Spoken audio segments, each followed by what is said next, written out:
to Smart Life. I am Dr. Gina, and it's always good to be with you to break all of this down as it comes at us. The Tea Party, as you know, has been declared dead on several occasions, but no one can dispute that they are still a force after the defeat of Eric Cantor in Virginia. Some say that the time for gloating is over and that it's time to get back to work. And that's exactly what Sal Russo of the Tea Party Express is doing now. So, Sal, welcome to Smart Life. We can't gloat anymore? Well, thanks for having me on. You know, you win some and you lose some. And so Tuesday was a good day in the sense that a strong Tea Party candidate won.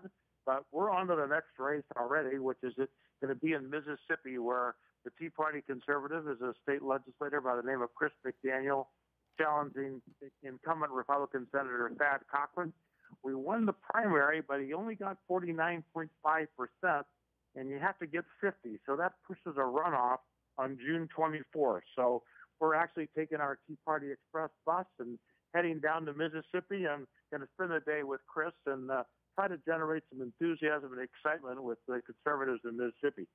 You know, it's interesting. I've interviewed him a lot of times before his race really heated up and got national attention, and then got to see him, of course, when I was with you on Tea Party Express. And there's a lot of substance to this guy. He's got the backing of the constitutional conservatives out there, to be sure. Do you think that this whole Cantor defeat, this Brat win, plays directly in the minds of the Mississippi voters?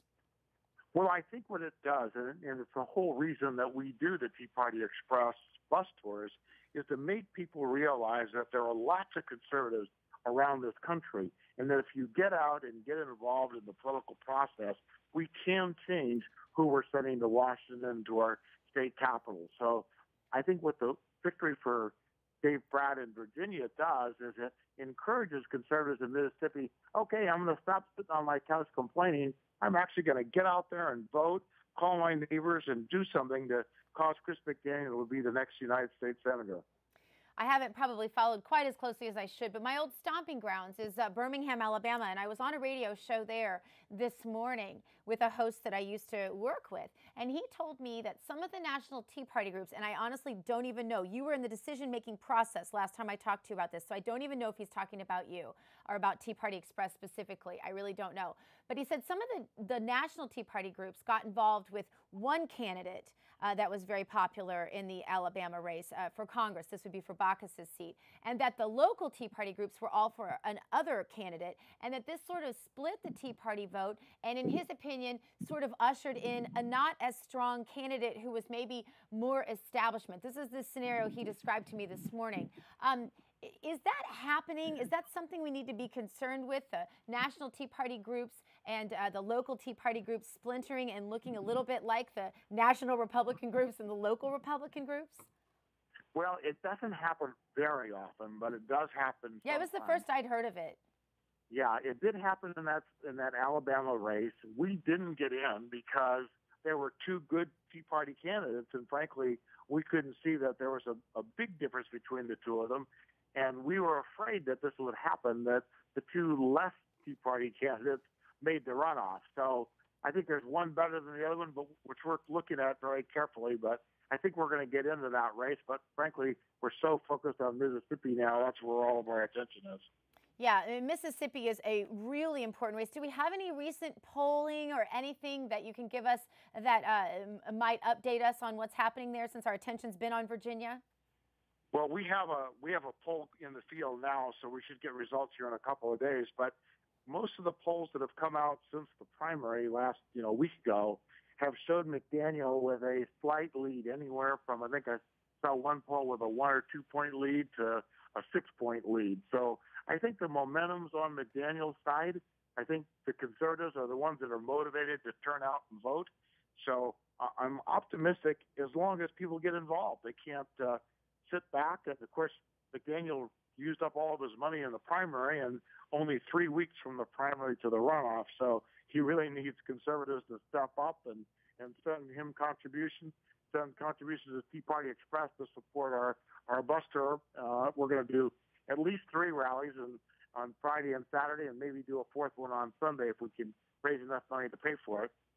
That's awesome. My husband was in the Capitol yesterday. He's been there all week on a different matter, but he said that the day after the whole Cantor race went down, it was very obvious who was on what side. He said it was almost like there are two different parties. You'd go to see one congressman and they were elated. Can you believe it? You know, the Louis Gomich of the world, thrilled to death. And he said you could tell exactly where those Congress people stood based on their reaction to that Cantor race, that the establishment was seethingly angry, saw it as a real tragedy. What do we do about this divide we have within this party now?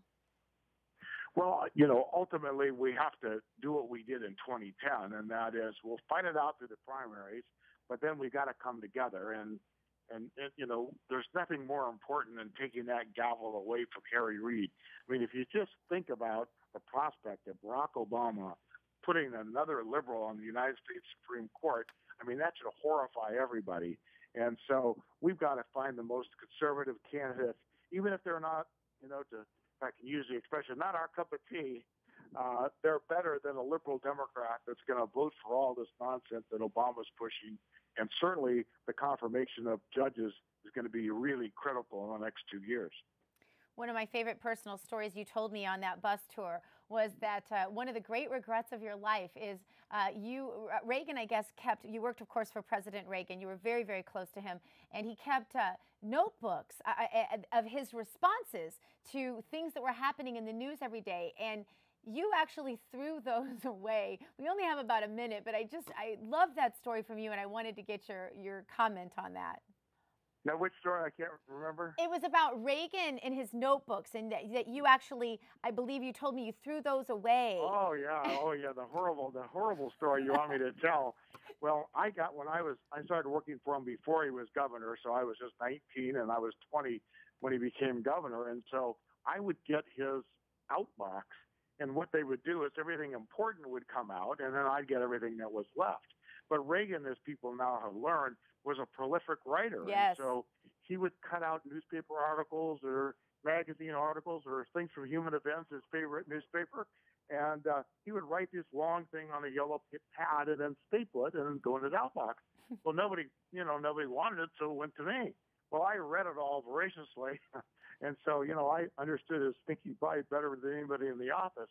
But then what I did is the horrible crime is I threw it all out. I didn't say any of it because nobody wanted it. So the only reason I make you tell that is because I know everyone has some big regret in their life, and that somebody like you in such an important position has a regret like that, I think somehow might make people feel a little better.